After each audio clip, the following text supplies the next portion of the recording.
¿Qué tal? Qué bueno que están con nosotros en el noticiero más veloz del planeta. 10 a las 2, información a ritmo digital. La 1, una minoría en la Suprema Corte mantiene con vida a la ley de la industria eléctrica impulsada por el presidente López Obrador.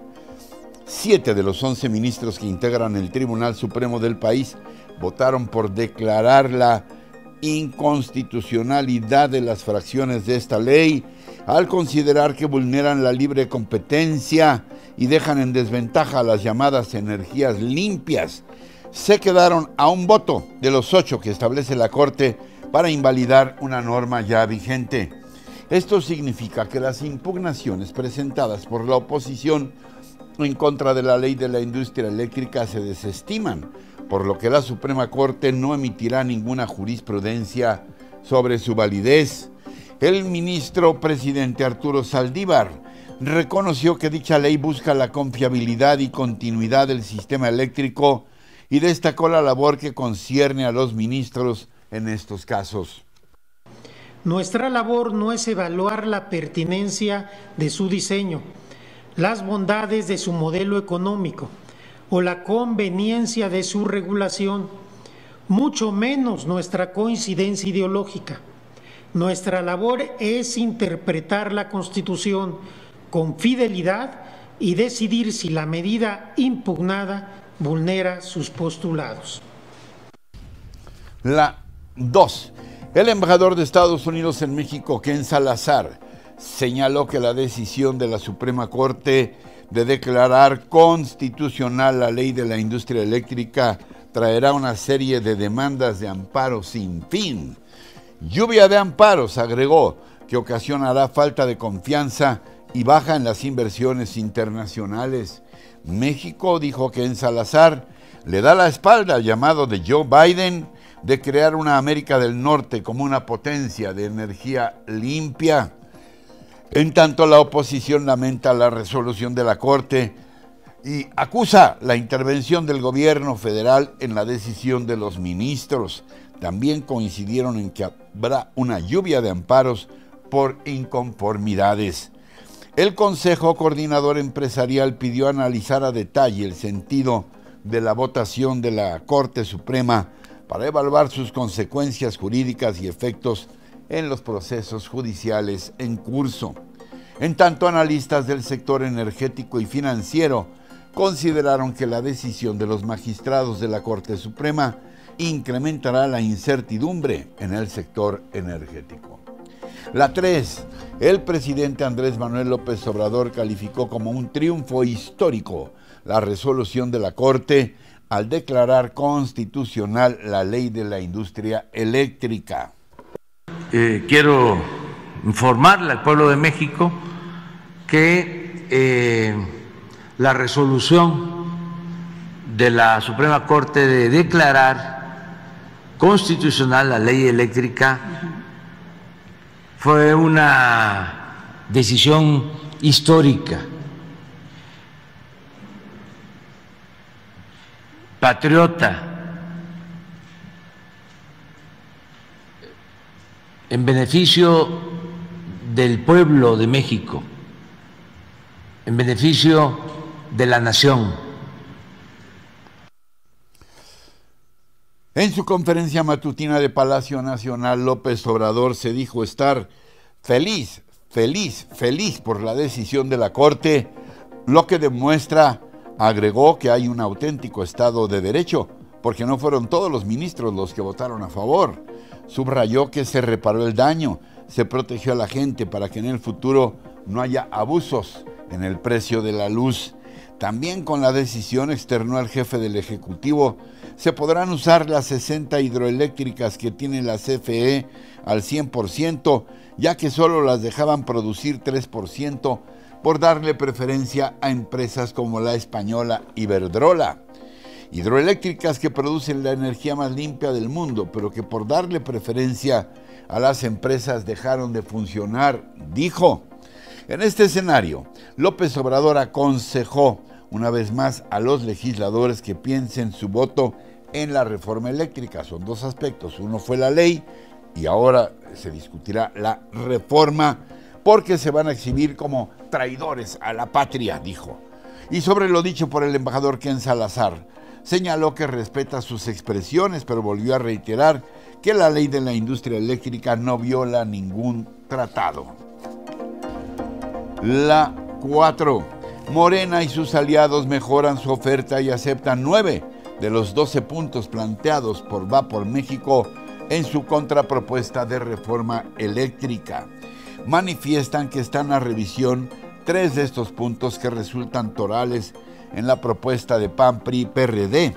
Se trata específicamente de el perfeccionamiento de los permisos de generación, que un organismo autónomo sustituya al Centro Nacional de Control de Energía y asuma el mando del sector eléctrico y no la Comisión Federal de Electricidad, y el otorgar autonomía constitucional a la Comisión Reguladora de Energía. Ignacio Mier, coordinador de la bancada de Morena en la Cámara de Diputados, ha pedido a la oposición, entre otras cosas, que defina si está o no por garantizar la soberanía energética de México, la planeación de la industria eléctrica y la libre competencia bajo un esquema de participación mixta, 54% para el Estado mexicano, 46% para el sector privado.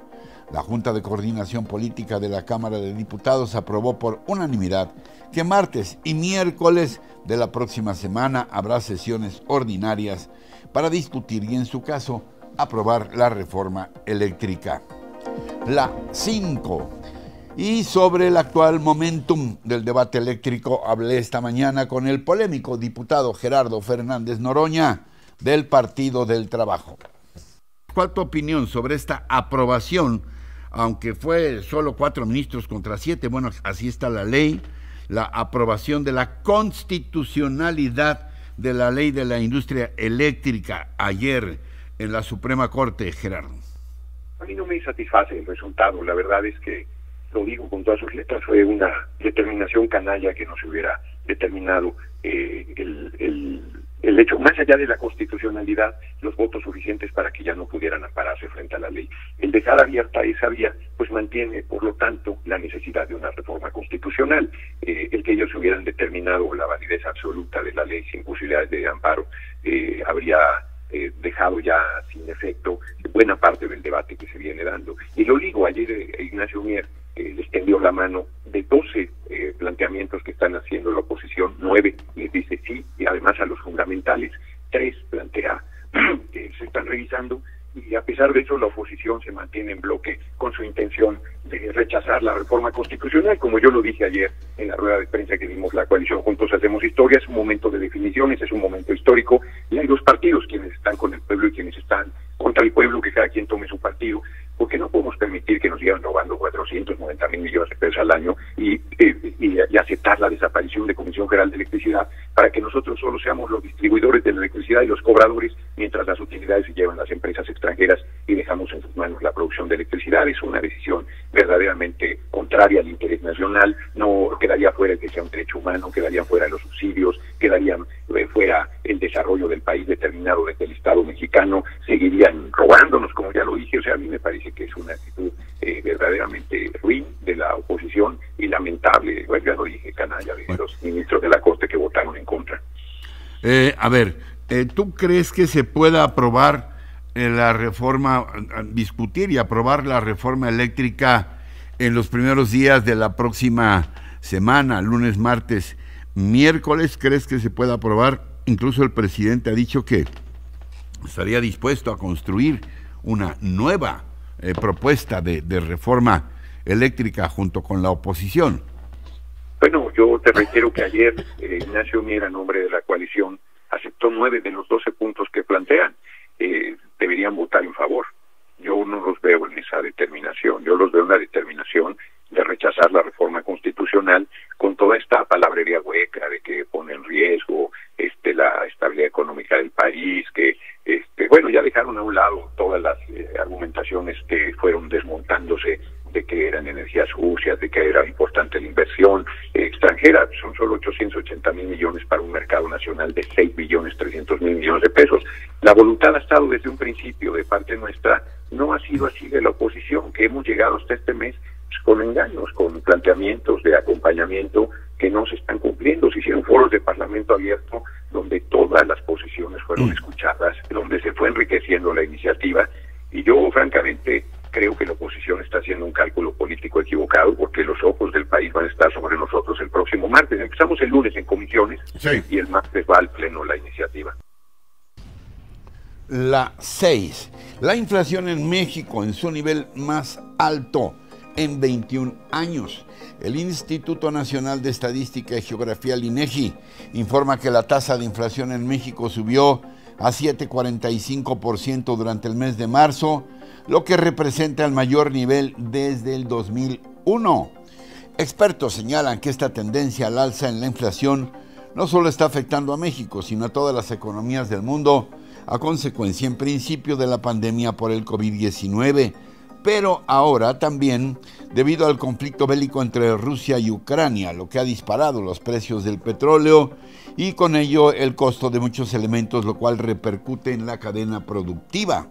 A propósito de ello, el Banco Mundial redujo la perspectiva de crecimiento de México para este año y el próximo en 2,1%, por debajo de las tasas de 3 y 2,2% pronosticadas a principios del mes de enero.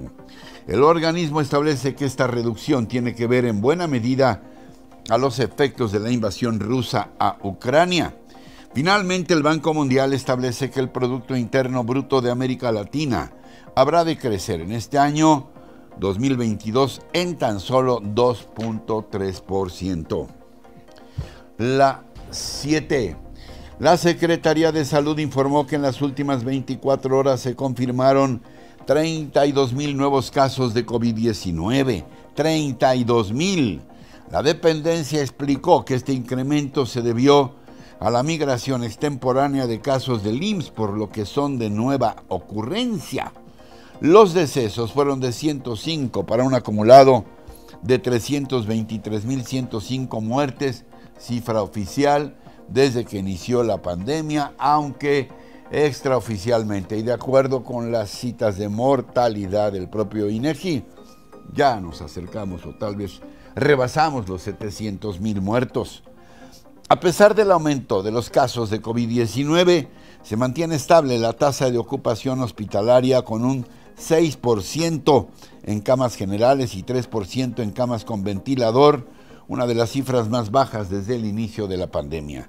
Respecto a la Estrategia Nacional de Vacunación, la dependencia indicó que se ha vacunado 85,650,000 personas con al menos una dosis y con el esquema completo ya rebasamos los 79 millones. Yo les pido que no dejen de usar el cubrebocas. Cuídense, por favor, porque el COVID sigue entre nosotros. La 8. La Junta de Coordinación Política de la Cámara de Diputados acordó que el martes 19 de abril se discutirá en el Pleno prohibir el uso del doble remolque en el transporte de carga y en la sesión siguiente la eliminación del horario de verano. Respecto al tema de los tráilers de doble remolque, se argumentó que cada año en el país esos vehículos de carga es muy difícil hacer los rebases en las carreteras. Bueno, causan más de 1,600 accidentes, donde mueren anualmente alrededor de 1,000 personas en promedio. Distintas bancadas y legisladores han tratado de prohibir los dobles remolques, pero la presión de las empresas de transporte ha logrado mandar siempre esta iniciativa a la congeladora. Sobre el horario de verano se considera que no hay ningún beneficio, a pesar de que está vigente desde la administración de Ernesto Zedillo. La 9. El presidente de Ucrania, Volodymyr Zelensky, denunció este viernes que un bombardeo ruso a una estación de tren usada por evacuados de Ucrania dejó un saldo de 40 civiles muertos. Zelensky dijo en una teleconferencia ante el Parlamento finlandés que fue en la estación de tren de Kramatorsk, donde miles de civiles esperan ser sacados de la ciudad. Ante estas acusaciones del presidente ucraniano, el Kremlin negó su responsabilidad en el ataque a esta estación de Kramatorsk en la zona oriental de Donbass, un territorio aún controlado por el gobierno ucraniano, pero asediado por fuerzas prorrusas con apoyo del ejército de Moscú. Desde hace días, las fuerzas rusas concentran sus operaciones en el este y sur de Ucrania para crear un corredor terrestre que conecta a la península de Crimea con Donbass. En tanto, el gobierno de Moscú aceptó que ha tenido pérdidas significativas de soldados en la guerra contra Ucrania. El portavoz del Kremlin, Dmitry Peskov, reconoció públicamente que Rusia ha perdido muchos soldados, situación que califica como una gran tragedia para su país. Observadores internacionales consideran que el ejército ruso ha perdido entre 15 y 20 mil hombres en la invasión a territorio ucraniano. Por su parte, la Unión Europea ha creado una plataforma para que sus países integrantes puedan comprar conjuntamente gas y gas natural licuado con el fin de reducir la dependencia de los combustibles rusos. La 10. Forman parte entrañable y descriptiva de la historia de México y aún así se dan casos de ataques por perversión o ignorancia. Es la siempre ilustrativa crónica de nuestro jefe de información, Juan Ayón. Destrucción de murales, un crimen contra la cultura. El muralismo mexicano es inherente al movimiento artístico en México, parte de la identidad y memoria colectiva. Es arte público que embellece edificios, instituciones, centros educativos, plazas y mercados públicos desde 1920. Pero hace unos días algo sucedió en el Mercado Juárez. Llegaron pintores con sus escaleras y andamios. Eran pintores de brocha gorda que empezaron a pintar sobre los murales. Vecinos y artistas plásticos denunciaron que de la alcaldía Cuauhtémoc salió una orden de tapar los murales del Mercado Juárez, ubicados afuera del Metro Cuauhtémoc. Luego se supo que los locatarios estaban de acuerdo con esa decisión. Los que protestaban le pidieron a la alcaldesa Sandra Cuevas detener y rescatar los murales. De lo contrario, argumentaron, sería un atentado, un crimen contra la cultura. Se espera que haya sido una acción de descuido burocrático y no un acto de prepotencia e ignorancia contra el muralismo contemporáneo. Mientras observaba cómo el pintor de brocha gorda tapaba el mural de manera criminal, leí en mis notas que no es la primera vez que se atenta contra el muralismo en México. En los últimos 100 años, algunos se han perdido, han sido destruidos o borrados.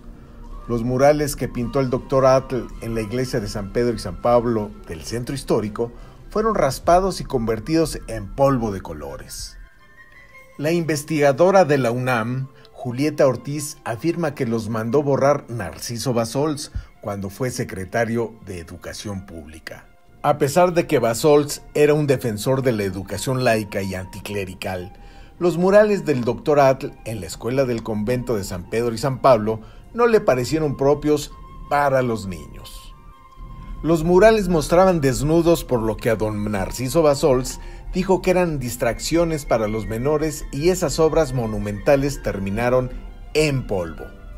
Otros murales que se perdieron también en la escuela del convento de San Pedro y San Pablo fueron los de Roberto Montenegro, uno de ellos una obra artística de excelencia, maquinismo, muy similar a la alegoría del viento que está en Bellas Artes. Uno más, sin título, con personas ataviadas a la usanza típica de Tehuantepec, Oaxaca, Jalisco y Guerrero, también se redujo a la nada. Otros murales destruidos fueron los de David Alfaro Siqueiros, Guillermo Ceniceros, Jorge Flores, Francisco Icaza y Jorge González Camarena cuando tiraron el Hotel Casino de la Selva para construir una tienda departamental. Se lograron rescatar las obras monumentales de José Renau y José Reyes Mesa, que ahora se encuentran en el Museo Papalote de Cuernavaca. Otra forma de perder la obra de los muralistas, como dice la académica también de la UNAM, Rebeca Barquera, es su ocultamiento. Y el ejemplo de ello es el mural América Tropical de Siqueiros, que está en una bodega del Estado de México, pero que nunca se ha puesto a disposición del público. Ni qué decir de la obra que era pública y que ha terminado en colecciones privadas. Pero en ese momento llega a mi WhatsApp una información donde se afirma que se va a recuperar el mural del Mercado Juárez, donde participarán el muralista Sego, el autor de la obra, y la Fundación Central de Muros. Ahora dicen que buscarán donantes de recursos, pero si se venden 3 vestidos Carolina Herrera con sus accesorios, creo que con eso será suficiente. Y como dijera el filósofo de Juárez, ¿pero qué necesidad? Y así muy artísticos y muy muralescos, llegamos al final del día de hoy. Gracias como siempre por sus mensajes, sus comentarios, sus críticas, todos muy bienvenidos. Y recuerden que tenemos una cita de lunes a viernes en 10 a las 2 y en todo momento con nuestros contenidos completitos en nuestras redes sociales y por supuesto aquí en nuestra página rochainforma.com. Que tengan muy buen fin de semana. Por favor, no olviden que hay que seguirnos cuidando. Hasta entonces, hasta siempre.